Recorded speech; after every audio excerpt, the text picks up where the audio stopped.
Um, and I hope I don't get emotional because I haven't spoken about Aunt Pauli in public since 1987. So putting it out there might be difficult at some point in time. I own it.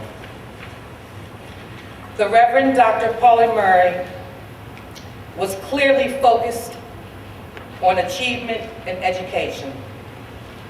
She was a perpetual student and a relentless teacher in every aspect of her life. She took each and every opportunity to share her knowledge, even when no one asked for it. She had a thirst for truth and demanded change. To Pauli Murray, all things were possible, and damn it, she was going to make it happen. She was a warrior. She was always energized by coffee and non-filtered Camel cigarettes. And she was going to be heard and she was going to be acknowledged. And her tool was a manual typewriter. What a tiny body for so much power.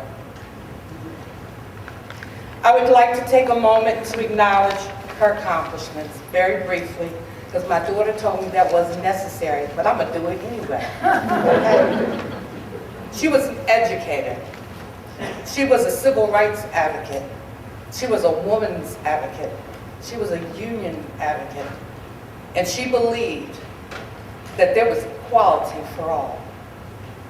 She was the co-founder of NOW, the National Organization of Women.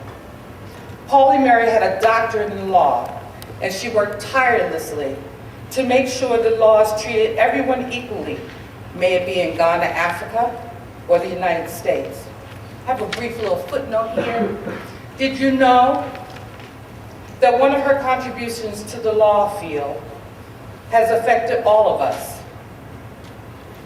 It is your right to be tried in the United States of America by a jury of your peers. This law was upheld after Pauli Murray helped to win an appeals case, and now it is mandated that no one in the United States system can be tried unless they're tried by their peers. Check it out. Do some research. Many people don't know or acknowledge her contributions to the legal field. Pauli Murray was the first African-American, Black, as she liked to call it, Negro, Episcopalian priest. She served at St. Mary's Church in her birthplace of Baltimore, Maryland. I would like to share some of my personal experiences about the Reverend Mary, so I'm going to refer to her as Aunt Pauli because she was my great aunt. I would like to tell you who she was when she was in my life and at the end of her life. These are my own personal lessons of love. I spent time with her when I was in my teens and my 20s.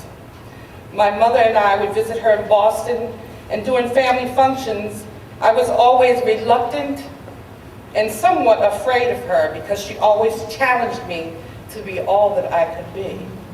Well, at 20, I really didn't want to hear that. You know, I wanted to get to the next concert, the next party, the next social function, the next club. So, our meetings became few and far between. Aunt Pauli's life shifted after her life partner died. She decided to go to seminary school. This is where she came to terms with who she was and with God.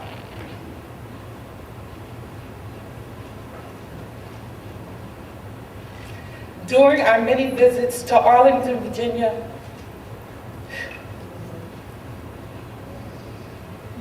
I watched her soften and exude from a place of inner strength.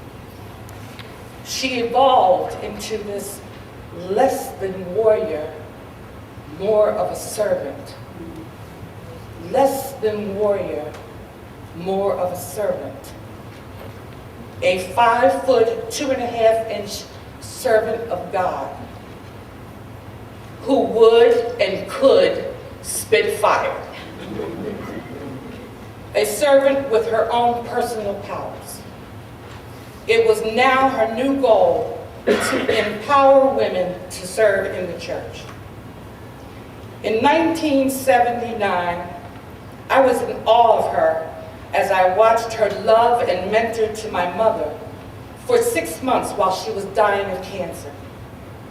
She helped with daily health care, in the writings of my mother's will, in preparing my mother to spiritually face death, in collaborating with my mother for her funeral. She gave my mother her last rites. And when the time came, Aunt Pauli encouraged my mother to surrender to God's call.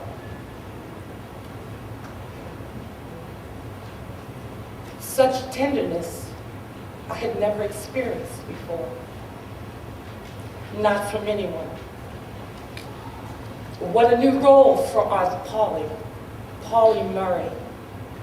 What a legacy she left me. This process and our loss took a tremendous toll on Pauli Murray's health. In the early spring of 1980, Pauli Murray had a heart attack. We agreed that she needed to move back to Baltimore, Maryland, and live in my house while I lived in my mother's house. Well, she came with tons and tons and tons of boxes of books. Enough stuffed file cabinets to outfit a lawyer's firm. Custom oak wood bookcases that lined every open wall of the house and then some. I remember we had to stack them on top of one another so we could accommodate all the books. Everything, and I do mean everything, was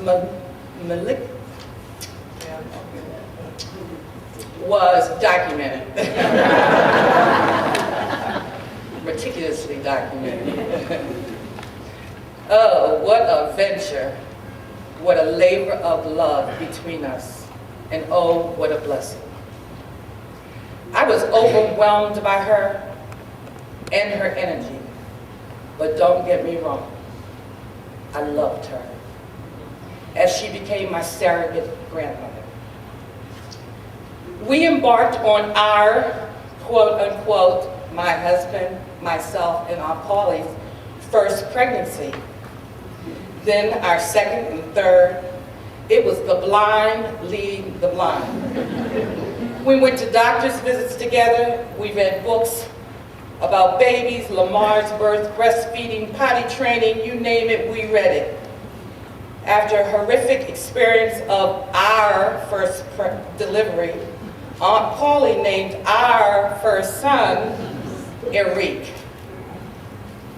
This was because there were 4 Erics in the hospital nursery that day. So after 36 hours of labor, which I think she felt more of than I did, she had the determination and fortitude to dash off and dig in the library. She researched the name of Eric in every language possible so that her new great-great-nephew would be distinguishable. We learned how to be married together. We learned how to be parents together. And she learned how to be a grandmother. It wasn't always smooth, but she was always, always there. We had gone the full spectrum of life together, from birth to death. In spring of 1985, I got a call stating that Aunt Pauli was dying and in a coma in a Pittsburgh hospital and would not make it through the night. Michael Murray and I flew to Pittsburgh to be by her side, to say our goodbyes, to express our love. But as I leaned over her body, I felt myself whispering in her ear, "Don't you dare leave me without finishing that autobiography." Surprisingly, the next morning, I found her sitting up, legs swinging in intensive care, demanding something to eat. She lived several more months and just long enough to finish her book. Such a tiny woman with the will of an ox. She taught me so much. She taught me from the pulpit. She taught me in the car while I was driving. She taught me at our weekly Wednesday lunch dates. She taught me in stores when the employees just couldn't get it right. And in quiet moments of our reflections. I learned not only by her words, but by observing her actions, reactions, and watching her flow through life. She had come to a place of peace. What a blessing to have had her in my life. In closing, I would like to share some of the quotes, and I'm doing this for a selfish reason, that rattle around in my head in the wee hours of the night. Maybe if I share them with you, I can kind of put them to bed earlier. Okay. She would say, "I am who I am, and I honor it. And you will respect me. Be at peace with yourself and about yourself. God knows what he's doing. Have principles and stand by them. Stand up, shout, scream, be heard when there is an injustice. Take positive action. Listen to what others say. It puts them at ease, allows them to be heard, and accepted. And you know, you might learn something. Know that God's not done with you. Life is all about evolving and being open to all possibilities. Pass the torch to another who is seeking or one who is in need. Be passionate to all because, but for the grace of God, go I. Know that each passageway that we all go through, we need support and caring. Show up for others. Celebrate, appreciate, and accept our differences. God knew what he was doing when he made each of us unique. Have integrity. Don't hide your passion or compassion. Let it flow. Pass forward. Give one, care for one. But know your boundaries and your limitations. Demand respect, yet always maintain your dignity. Be observant, engaged, involved. You can help change the world. All action is futile without prayer. Dream as big as you can and work hard at it with positive energy, and then let go and let God. This is my favorite one. Live up to your full potential.